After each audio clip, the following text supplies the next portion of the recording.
Welcome back, ladies and gentlemen, to the VEC 12 Hours of Sebring. Just under 30 seconds to go now until they get out there to grid, so we're in for a treat, hey Malone. Oh, we're in for a heck of a treat. And as these guys get going here during warm up, uh, just want to thank everyone for joining. And everyone's in the stands for this wild race here as they got 12 hours ahead. Should we talk a little bit about driver swaps and how these guys have gotten together? And we saw a little bit of practice, the driver swaps during the test race. How exactly does that work here with this? I mean, driver swaps are pretty much an integral part of endurance racing on the R Factor front anyway. Um, we're going to see likely the qualifying driver will be the driver to start. That is usually the rules with the endurance racing. It may have changed since then, but that's likely what we're going to see. Then they're going to go out and do probably about 2 hours or an hour, depending on obviously how they feel, what their strategy is. They'll then come into the pits. They will hand over to the second driver. They'll pit. They'll do their charge, do their fuel. While it's happening, the other driver will get in the car, and then they'll go flying out onto the grid, and that'll be the end of that. So it's very simple how it works here. As they are gridding up now for the pace lap, with Pasnicki leading the field. 24 cars, I believe, taken to the grid today for this race, so going to be a really interesting battle all the way through. Reliability is going to take a big role in this. As the green flag's going to drop for 12 hours to begin rolling start, so we'll do a pace lap first for going off. And watch for Pesniski to want to get off to a great start here. You're going to see him. It'd be interesting to see if he pushes real hard to try to create a gap here because he knows what kind of times he can throw down and what kind of times these other guys had. So look for him to make a really good, strong start here. He's going to be leading the field off, so he's got a clear road in front. He gets to set the pace for the pace lap. It's 100 kilometers an hour on the out lap. Nice and simple, nice and easy. Getting those tyres up to temperature, you'll see a couple of drivers dragging their brakes, which means that they'll have their foot on the brake as they're accelerating away very slightly, just get them up in temperature. You might see some discs glow red as they go around. That's what's going on there. And you'll see Pasnicki just going around nice and slowly. There's no rush for him. The rest of the drivers kind of thinking about their strategies and how they're going to play it. Aggressiveness is going to be interesting to see. I mean, I'm going to be watching the front end of this, and Malone is going to be watching for any instance that we see. So, if we don't go to this straight away, don't worry. We'll try and get back to it. But yeah. Yeah, and this is this little short pace lap here. This is time for these guys to get their mind right, focus in. They got a long race ahead of them. This is time to put it all together. And this nice little slow lap around is, some guys use it as just to get their Zen moment in, if you will, and really prepare mentally for this. You see that in all kinds of racing, the kind of formation lap is there just to get your mind in the right place and just to make sure you're feeling good for the race ahead. You also might see in this time people setting up their pit menus. You won't see that, of course, but that's what the drivers will be doing. They'll be setting up their menus when they come into the stop, just selecting what tyres and what fuel they're going to take. People should know their strategies by now, so that shouldn't be an issue. Yeah, and we see Sardinia creating a pretty big gap here for the GT and P1. Yeah, it's a good idea from Sardina. He will lead the field round.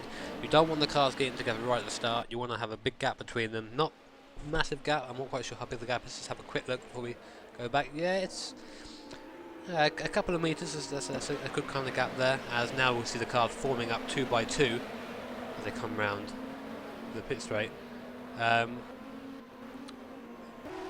interesting. I think the race has gone green. I thought it was by the start finish line, but it seems it was turn 12 instead as the Sellout Racing cars fly off in front. So Pasnicki either caught lagging there, but that was a very interesting move. I'm not quite sure what happened there. Well,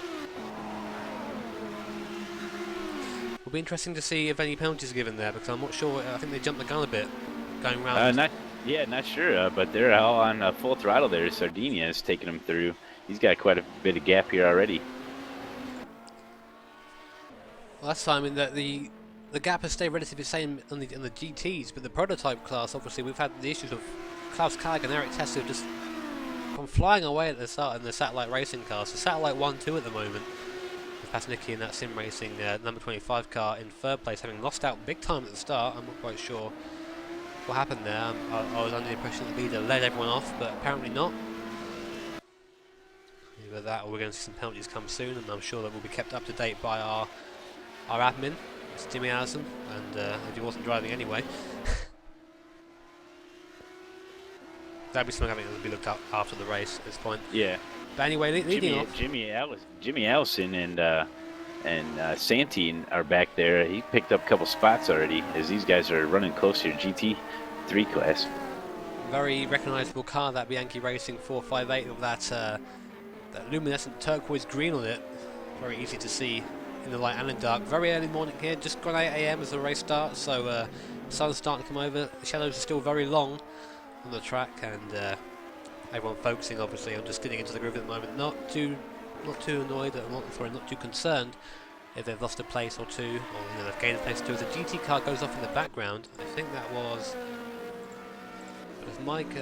Apologies, this broadcaster wasn't good for this particular function. It was Henrik Moira in the 775 Target Racing 997. He just got a bit loose out of tower turn and lost a couple positions there. Again, not too big of a deal at this point in the race, but something he doesn't want to repeat as the race goes on. Early mistakes are a bad thing to have, especially for your mindset. You want to kind of be nice and solid early. Yep, just trying to get a good look at if he's got any damage there. Doesn't look like it, so he's going to keep it going. As we go back to our leader now, the 11 satellite racing car of Klaus Kag, leading from Eric Tesk and Pasnicki, very, very close at the top between these three. Pasnicki obviously has had the better pace over a single lap and starting to close down a little bit on Eric Tesk.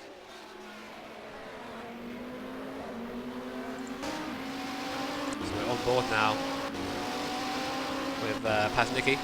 You see him short shifting a great deal here. You saw in qualifying, you see the lights on the top of the on the steering wheel. Now, if you're ideal and you're pushing the car to its limit, you want to fill all those lights up. He's nowhere near that. He's just dipping into the red on the downshifts and really conserving fuel at the moment. So I think maybe Pasnicki is playing a long game here, not too bothered that Klaus has obviously jumped in and Eric. Yeah, we looked to see if he was going to start off strong. It looks like you're right here. He's doing the long stint here with maybe some fuel save strategy and trying to get some draft off Tessier. She's a gap already between the top three and the fourth place car of Rafael Souza. Big gap already, nearly 7 seconds.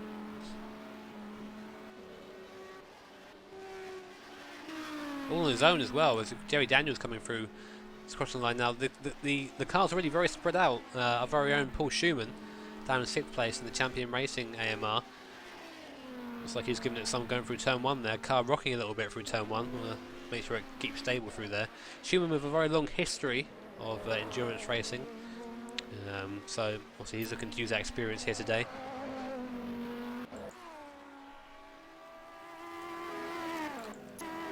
Very close racing back in the GTs though, as we go with the 128 Sim Racing Gallardo, the name that I can't pronounce. He's back in 6th place currently, with Santi and Simijul Halvorsen with him. Santi, I don't recall him qualifying that far back, Malone. Is that issues for that far horse Gallardo? Yeah, there was quite a gaggle of cars, and he lost some couple positions here. Getting caught on the outside line, things like that, as they're still battling out, going through turn 1, heading into the complex here. Yeah, you just saw Santi lose 2 places there to Bukowski and Halvorsen in the both in Ferraris. He just tried to go around the outside of turn 1 there and turned in, and obviously there was a car there on the inside already, so we had to change his mind, and that lost a lot of speed through turn 1. Yeah, and it could be a matter of different setups take a little bit longer to... as he gets into the back, he almost got into the back of... I saw a little bit of a bump there. I don't think it's anything massive. That's a really hard braking point there, and these guys got to judge it well as they got the draft, and they're riding so close together here. as they go 2x2. Yeah, we just watched Jimmy Joel Hamilton put it up the inside, sorry, of the 128 Sim Racing Gallardo. So he's made up position there. Good move there from Jimmy. Very clean, so we like to see in racing today. They go through Tower Turn. 4 cars within a second at the moment. Very interesting racing. I think we'll see Jimmy pull away now. I think he was being held up a little bit by this kind of bunch behind him. Fernando Santi actually follows him through. Goes from the outside that Bishop Ben tries to. The Gallardo gets on the inside, hitting the curb. That was a bit scary for there. I imagine for Santi seeing that car get a bit loose. As behind him, the Gallardo loses another place to the Ferrari. So places changing left, right, and centre, Malone. Yeah, they're battling for positions, giving in, taking off, and yeah, it's a good battle here between the GT cars. And I figured that these cars do tend to ride a little bit closer together, and it ought to be a fun battle to watch as they continue to take it around Sunset Bend here. Yeah, both the Sim Racing PL cars are very close together at the moment, so obviously drivers familiar where they should be. We have 2 cars in the pits already. We have Pedro Delgado and Federico Suave. Did they get together? Might have to take a look at that. I don't see any damage as of right now. Well, we'll see if I can get a replay, but obviously the tool is limited for us here. We'll have to rewind it a little bit. No, they're in the pits for a while. We'll just quickly check out their last lap and see what happened there. Obviously, just missing his pit stall as we go through there. Well, the car was damaged, and you see his steering yanked all the way to the left, going through Sunset Bend. So I think he must have had some sort of issue. Anyway, he's back up to speed now, and curving through the GT field, so no worries there. But places lost without Gardo and Cyber, then really not ideal at all. Yep, and we got specialized cameras on out there, and trying to get the footage in now, and we'll check back on later, and we'll see exactly what happened with those guys. Sorry, I've just noticed, Malone, that Klaus Kleiger's dropped to 5th place in the P car, so it must have been some sort of incident there, and Eric has actually gone up to 1st place, with Pasnicki now in 2nd, just overtaking GT cars. So already upon some of the slowest GT cars, only been a couple of minutes in the race so far, and just shows you the pace difference between the fastest prototypes and the slowest GTs. Yeah, it really does, and that's going to come into play here throughout the entire 12 hours. There's going to be cars spread out all over the place, and you really got to be mentally focused to be able to deal with all that traffic. See the Fun to Race R8 there being overtaken by all the ML cars, MJ cars, so I think it was Jerry Daniels.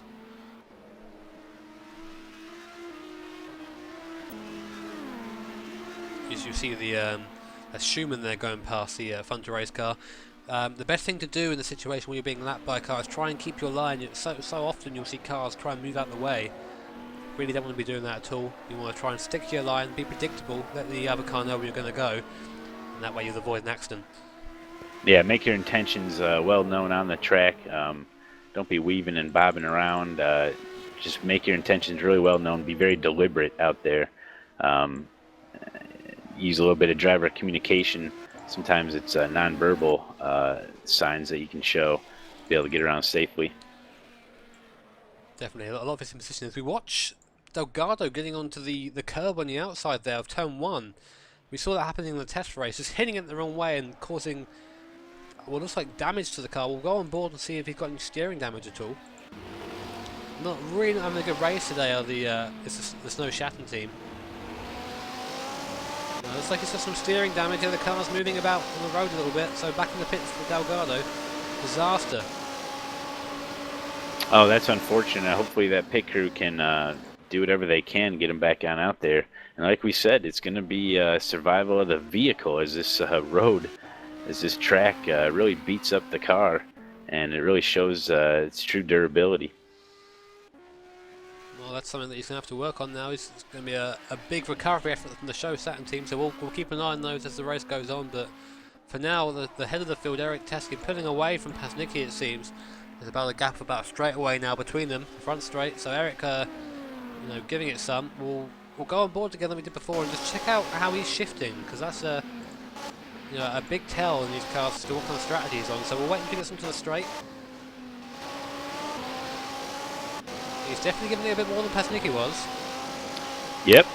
Being more aggressive, a little bit more liberal with the throttle there.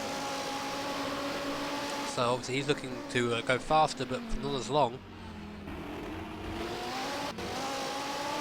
Well, you figure it makes a statement too. If you get way out in front, that can play mind games with the guys in the back. Maybe they start pushing a little bit further. He's just out there logging laps right here, doing what he can, and we'll just have to see how the pit stops come into play here with these tires and everything. Definitely, as we come across now what you would describe as a gaggle with two P2 cars trying to get past the GT cars, and Paul Schumann gets put into the wall there. I think he's still in the race. He's still going. We'll try and take another look at that.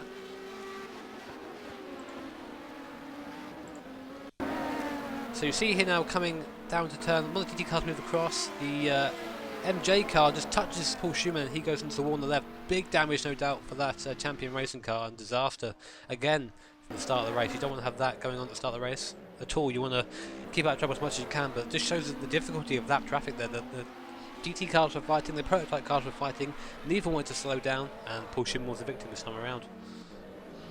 And I think these guys got to know that these, if you got GT cars in front of you battling out, you're in a P1 car, you kind of got to just wait. You just have to be patient this early on, and just wait for the GT cars to clear, and then your battle with the P1 car can continue after that. Really unfortunate to see these guys get into each other here, but with multi-class racing, you're gonna see this kind of stuff. As we see another Ferrari off there to the right hand side of the track. We'll see if we can get a replay of that. That was the 458 Racing car of, let's have a look, sorry. Yes, it was Bukowski. I thought I recognised the car. We'll see if we can get a replay of what happened to him. Looks like he just spun out of Le Mans. Yep, that's bad luck for him.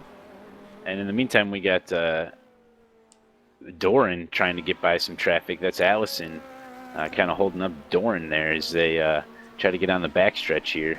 And this is when the... oh, and we got a spin. It's... Bolowski spins it going into the turn. Gets it back going. Doesn't look like there's any damage there. Let's see if he pits here after Sunset Bend. That's Bukowski. Got it. Too much throttle there and spun it around. Yeah, we're just watching now Van Doren, like I said, going for some traffic. He's coming around now onto the hairpin, turn 7. It is a very much a two-way affair overtaking. I mean, people say the onus is on the prototype to make the move and make it stick, but the GT car's got to acknowledge the prototype's there as well. The GT car isn't clear of all blame. As another gaggle is forming with Bukowski, looking to get up to these guys. Yeah, big gaggle going on now as we focus on Mike Ericsson in that R8, the Can-Am R8. He's in the middle of it all. This is the fight for, I believe it's 7th place in the GTs at the moment. And with the 128 Sim Racing Gallardo leading the field.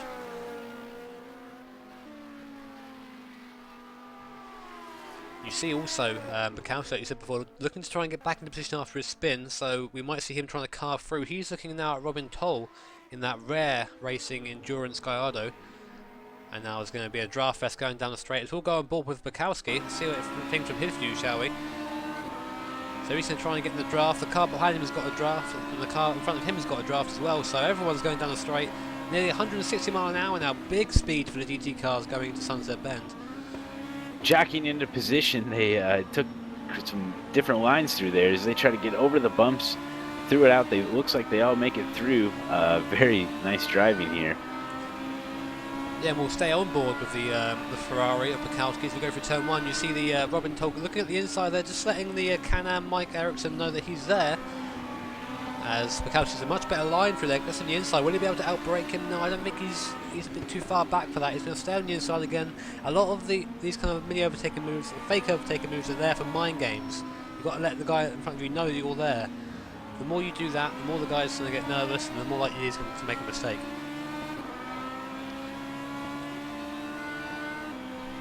Fantastic racing from these guys this early on in the race. That's what we like to see here. Yeah, it really is. And we see Robert Toll with those. Oh, and he's, Oh, Toll makes a bit of a lunge there. Not really I'd ideal from say. him. We'll see that again. I was going to say, it looks like Toll is running the medium tires up front with the soft ones in the rear for his race car there. Oh yeah, you just see there him getting much too late on the throttle, on the brake, sorry, and just nearly hitting the car. Actually making himself more of a target now for the Mikowski behind him. Go back to the live racing now. And Bukowski is just waiting for a passing opportunity as they head through this complex here. It's all about a setup, and because there's only certain passing zones here, and you just really got to be able to set it up for the long straight as he tries to get as close as possible, use as much track as possible there. I Get believe on the that's the number throttle 10 as car, soon as sorry, with possible. Eric there coming through, and Paznicki. So here come the leaders through now, and obviously they're fighting three abreast going down to Sunset Bend with a prototype in the mix, with the Can-Am of Mike Harrison coming up on top, I think, with Paznicki. Do you want to go down the inside? Oh, that was very close. That was something I wouldn't do myself. Paznicki obviously looking to try and get in the back of Eric now. He's not too happy being in second place, but that was fantastic to see those guys carve through these GT cars, and the fight is still going on. As that rare car looks up the inside now of that 128 car. Are we going to see an overtake here? Yeah, the number 5 car goes through, and Bukowski goes through. That 128 car getting it all wrong in turn 1. Fantastic racing. They keep shuffling back and forth, and it's anybody's game right now. And it was pretty good there to see the P1 cars just kind of slash their way through, and these guys just kept battling. They didn't know what went through them. It was wild stuff here. As just glad they were able to get through clean. But these guys, I tell you what, they've been putting a lot of practice in, and it shows, and it does show. Fantastic stuff. I mean, we can only hope that we get this, we're treated to this throughout the broadcast. But you know, it's got to end soon. You can't go like this for 12 hours. They're going to give it a go, though, as we got Scouza and Kag out there trying to get through some GT traffic. That's Edmund, or Eklund. And you see now that Robin Toll has actually reeled in Ericsson, who had a little bit of a gap after the fighting. So it seems that Toll and Bukowski are the faster of the cars in the field at the moment. Ericsson is trying to get away, but not being able to. Coming up now to Bishop Bend, just going through there now, and coming up to Le Mans, which is the the car on the back of on the track here. Here we go. This is where the drafting happens in the back straight. And we'll join Bukowski on board again.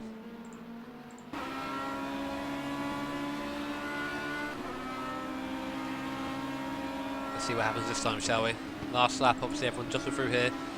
No P1s to deal with this time. Just pure GT action, getting very, very close to that inside. So I lied, P1 car, satellite racing car, I think, is of Klaus Kag. Just behind us now on the left-hand side. Now he's on the right-hand side. There he goes, flying past us. Oh wait, P cars either side of us. Very close battle it seems there for third and fourth in the P cars. We'll go on board now with the second place one of those, Rafael Suoza. So it's Klaus Kag, I think, is carving his way back through the field, having the instant at the start. And side by side, that was fantastic. Fantastic weaving in and out there by the P1s, and they timed it just right to be able to get ahead of them there before turn 1. And just as an update, Delgado is in the pits. He's put it behind pit wall. They're not sure what they can do with that machine right now, but we'll keep our eyes out as he's got some suspension issues. Yep, so obviously Delgado is the car that we saw hit the curb at turn 1 and do the helicopter. So unfortunately he is out. Bad luck for those guys today.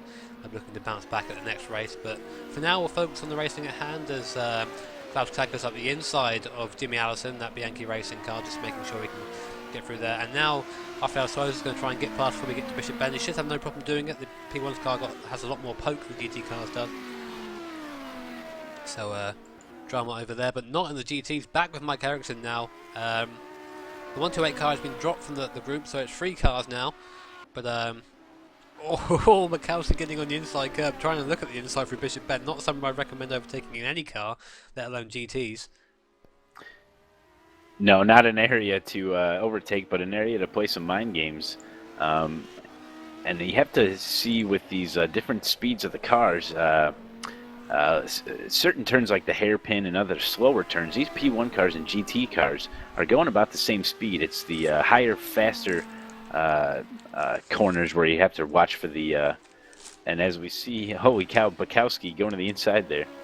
Yeah, Bukowski just making the move stick. Looked very simple from on board there. Just put it up the inside, run it round, and Ericsson down now to 8th place. There's another prototype car coming past. He'll take the inside line here. Hopefully he'll get past, no problems. Yep, turned in before the other car is. That's fine. Good move there from the prototypes and GTs. Yep, and that's the thing that you see with a really high speed corner like at turn 1 where the P1 cars can really shoot through. But as they go through this complex, you'll see the P1 cars at the hairpin go about the same speed because that's the downforce isn't allowing them to get the car turned around, so they just have to slow it way down. But yeah, it's interesting to see different corners, the high speed ones, those P1 cars really can shoot through and get past the GT cars. We're just watching that here, the replay of Paul Schumann taking the 6th place back in the prototypes, going up the inside of a GT car and the prototype car at the same time. Obviously quite, imagine seeing red after his incident, so we'll keep an eye on Schumann as he goes through his phase. Yeah, and for Schumann, I think at this point it's just about like get out there, log some laps, and you know, the main thing is to be able to finish this thing. And he had some issues early on, but you know what?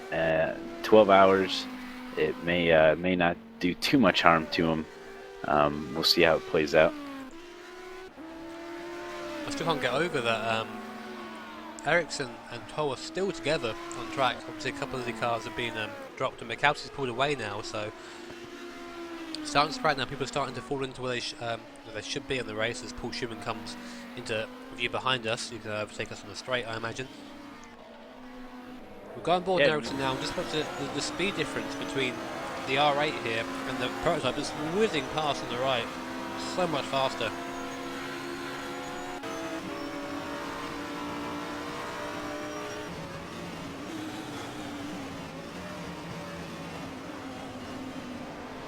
Just friend the car through that last turn. Toll gets a bit of a better run through the last turn than Ericsson does.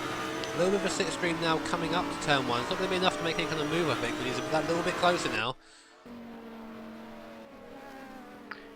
And Vestergaard battling for the 19th position overall against Eklund as they head on through. That's a little bit of a gaggle there. We got 3 cars going into turn 1.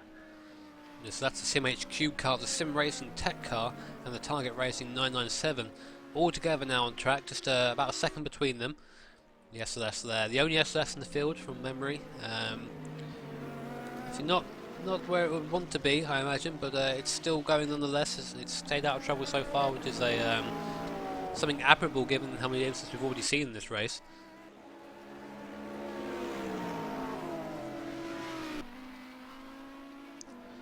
See again in the background, I think that's Pasnicki coming through, who's now actually the leader. He's taking the lead from Eric, so we missed that, ladies and gentlemen. Apologies for that, but the lead now changed overall lead from Pasnicki to Eric. Pasnicki, I think, still just saving the car, not in any big rush to get through. I can only imagine if those other GT cars maybe got in the way, allowed Pasnicki to get around. Definitely may have slowed up Teske. Definitely. I mean, you saw just then that Eric has had to deal with GT cars and has lost a ton of time to Pasnicki. He'll be probably swearing in his cockpit, but there's nothing he can do about it. There's a fight going on already on track. The track doesn't belong to one car, it belongs to GTs and the prototype, so you've both got to get together, but he's lost almost 2 seconds there to Pasnicki. Actually, I think it was 3 seconds, sorry. He's really lost quite a bit of time there. Yeah, Vestergaard and Morier, they were in their own little battle with Eklund in there, and they said, you know, get out of here, P1 car. We're not letting you go. We got our own battle here. As finally filters on out, but those guys still in a battle here. Morier, Vestergaard, and Eklund. A line of 3 cars going down the straight, coming into Sunset Bend again. As the sun's starting to rise in the sky now. Let's get a bit further into the day.